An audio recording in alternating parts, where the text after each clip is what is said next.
kalau main Nana Golin 3 serangkai. Aku dapat benda bangsat ni, nampak ni. Ban from rank mode. Hello. Present for you. Present for you. Oi. Bah. Sakitnya. Get rid of her. Recovery quest. Kau diam lah bangang. Buatlah kau budak kecil. Boleh diam lah kau. Bising lah. Stun ni. West attack. Main. Main.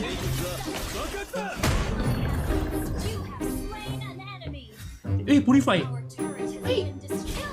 Tak function tu, hero ni sampah tu. Tak function ke, tak function tu. Ocean lah guys.